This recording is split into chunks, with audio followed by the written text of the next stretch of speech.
Olá, seja bem-vindo ao meu canal. Meu nome é Angela Natel e vamos para a leitura da semana. E eu quero ler um trecho desse livro aqui, Mulheres do Brasil, a História Não Contada, do Paulo Resutti. E eu vou ler o trecho dedicado a Maria da Penha, a que ousou reclamar. Outra mulher que transgrediu ao afrontar o que acham que a mulher, seu corpo e sua vida são propriedade dos homens, foi a cearense Maria da Penha Maia Fernandes.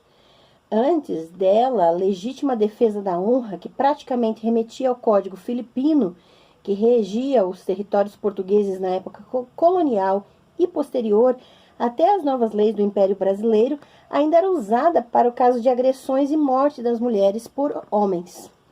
Um dos casos mais famosos na segunda metade do século XX foi o do paulista Raul Fernandes do Amaral Street, apelidado de Doca Street, que matou a namorada Ângela Diniz em Búzios, 1944 a 1976, a data de Ângela Diniz. Ângela, assim como a cortesã Nenê Romano nos anos 1920, foi acusada de ser uma devoradora de corações, uma Vênus lasciva, que havia tirado o sossego do namorado e este, no momento de ciúmes, a assassinou com 3 tiros no rosto e 1 na nuca.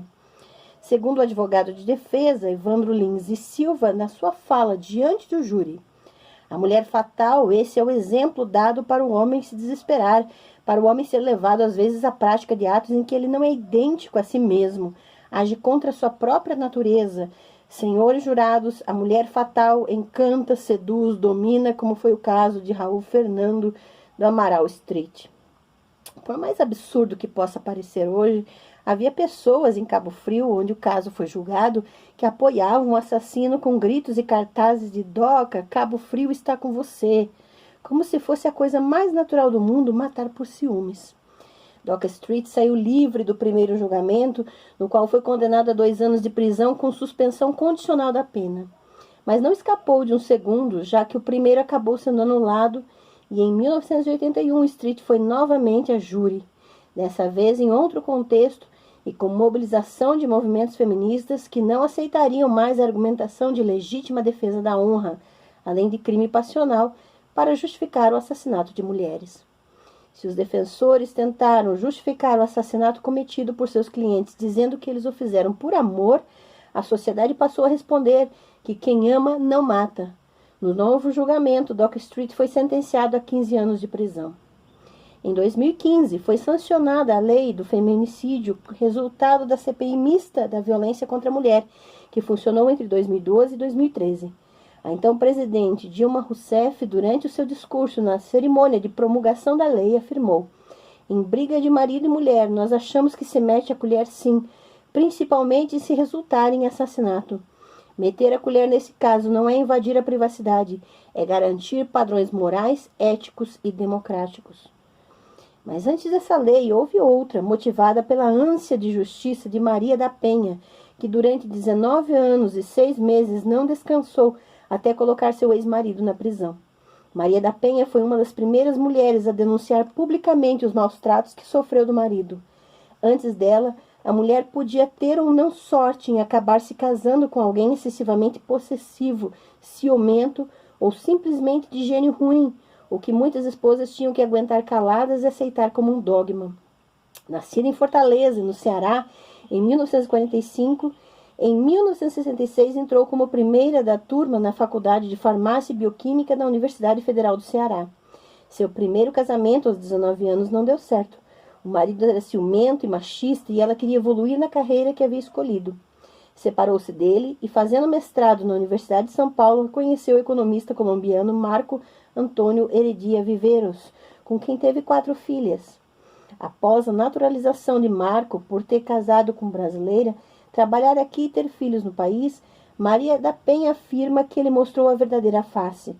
O homem prestativo que ela conheceu acabou se mostrando violento e agressivo com a esposa e com as crianças. Ela passou a viver em sobressalto sem saber com qual humor o marido entraria pela porta quando chegasse do trabalho. Tudo era motivo para descontrole dele.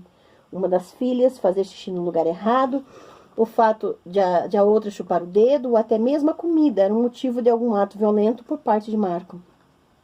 As explosões davam-se no ambiente doméstico. Socialmente, Marco não agia como agia dentro de casa. Maria da Penha fez o que todas as mulheres na época fariam. Teve medo, isolou-se e sofreu por um bom tempo sozinha. O ambiente, o preconceito da sociedade com mulheres que reclamavam de seus maridos, que transformou Gabriele Macete, vítima de abuso do segundo marido, em assassina dele, não haviam mudado muito em 70 anos e contribuíram para a atitude tomada por Maria da Penha. Alguns meses antes de Marco tentar matar a esposa, ele havia tentado fazer Maria da Penha assinar um seguro de vida em seu nome, o que ela se recusou. Em maio de 1983, ela acordou com um estampido. Marco, simulando um assalto, havia tentado matar a esposa. Mas o plano não deu certo. Maria da Penha não morreu, ficou tetraplégica com o tiro recebido. Os vizinhos socorreram-na e ao marido, que dizia ter surpreendido os ladrões em casa e tomado um tiro de raspão no ombro. Ela suspeitou da versão. Como ele, que lutara com os bandidos, não morrera e ela, que estava dormindo, tomou um tiro. Meses depois de passar por hospitais em Fortaleza e Brasília, Maria da Penha voltou para casa. Marco proibia de receber visitas e a esposa, com medo, dava desculpas para quem ligava querendo ir vê-la, dizendo estar cansada. Até o dia em que Marco tentou novamente matá-la, dessa vez eletrocutada embaixo do chuveiro. Na cadeira de rodas, esticou a mão para ver a temperatura da água e tomou um choque. O marido, mesmo com o alerta da esposa, tentou colocá-la debaixo do chuveiro com a cadeira de rodas de metal. Os gritos dela atraíram as crianças e a babá. Marco acabou saindo de casa.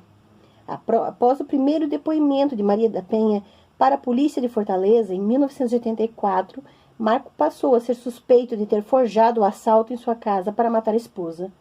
Começava outro drama na vida dela, colocar o marido atrás das grades. Aí que fui conhecer o que é justiça, aí que vi que a vítima e nada são a mesma coisa. Durante mais de 19 anos, ela tentou que a justiça fosse feita. Viu o ex-marido ser julgado 2 vezes e sair livre do tribunal por meio de recursos. Depois de todos os caminhos jurídicos trilhados por Maria da Penha no Brasil, ela voltou-se para o exterior. 2 organizações internacionais, o Centro pela Justiça e pelo Direito Internacional e o Comitê Latino-Americano de Defesa dos Direitos da Mulher, interessaram-se pelo seu caso, que foi parar na Corte Interamericana de Direitos Humanos da Organização dos Estados Americanos em 1998. A OEA não apenas determinou que o Brasil prendesse Marco, como responsabilizou o Estado brasileiro pelo que ocorreu com Maria da Penha. A Corte acusou o Brasil de ser omisso quanto à violência doméstica, determinando que o país tomasse medidas a respeito dessa questão. Apesar da condenação ter sido proferida em 2001, Marco não foi preso. Em 2002, quando o caso estava a ponto de prescrever, a Justiça do Ceará justificava que o paradeiro dele era desconhecido. Isso revoltou o ex-deputado Mário Mamede, então presidente da Comissão de Direitos Humanos da Assembleia Legislativa do Ceará. Mamede sabia, como todo mundo, que Marco na época vivia em Natal e dava aula na Universidade Federal do Rio Grande do Norte. O próprio deputado ligou para o reitor da universidade, conseguiu o endereço e a prisão foi realizada. Novamente julgado, Marco pegou 8 anos de prisão por homicídio, mas passou só 2 anos preso, pois o Tribunal de Justiça do Ceará abateu o tempo que ele passou com recursos. Uma entrevista dada para a revista Isto É, Marco minimizou o caso ao dizer que a culpa disso tudo era de Maria da Penha, que teria inventado as acusações ao descobrir que ele a traía.